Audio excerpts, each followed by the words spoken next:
स्वराज मराठीमध्ये आपलं स्वागत आहे. सर्वसामान्यांचा आवाज, निर्भीड, बेधडक, स्वराज मराठी.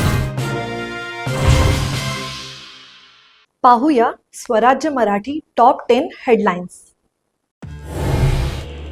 बाबासाहेबांच्या देशभक्तीवर शंका उपस्थित करणाऱ्या भाजपवाल्यांनी अवकातीत राहावं, उद्धव ठाकरेंचा इशारा. जिनांच्या थडग्यावर डोकं टेकवणाऱ्यांनी देशभक्ती शिकू नये असाही सल्ला.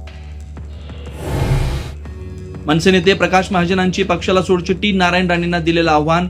भोवल्याची चर्चा तर निवडणुकीत केवळ वापर केला गेल्याची महाजनांकडून खंत. मुख्यमंत्र्यांच्या नगरविकास खात्यातल्या हस्तक्षेपावरून एकनाथ शिंदे नाराज असल्याची चर्चा. 19 वर्ग महापालिकांवर सनदी अधिकारी नेमण्याचे मुख्यमंत्र्यांचे आदेश. शिंदेंच्या शिवसेनेत विभाग प्रमुखांच्या नियुक्तीवरून नाराजी नाट्य कायम. उपमुख्यमंत्री शिंदेंनी बैठक घेऊन तोडगा नाहीच. महापालिका निवडणुकांच्या पार्श्वभूमीवर नाराजी न परवडणारी.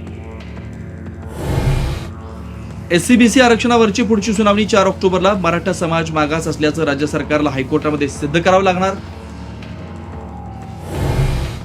माझं काम दाखवण्यापेक्षा नको त्या गोष्टी दाखवतात. कुर्डू ऑडिओ प्रकरणावर अजित पवारांची नाराजी. मुख्यमंत्र्यांनी आपल्या भूमिकेची नोंद घेतल्याचं केलं स्पष्ट. बीडमध्ये 10 ते 12 जणांच्या टोळक्याकडून मारहाण करत एकाचं अपहरण. तर जिल्ह्यातल्या तणावाची स्थिती आणि कायदा सुव्यवस्थेच्या पार्श्वभूमीवर 25 सप्टेंबर पर्यंत मनाई आदेश लागू.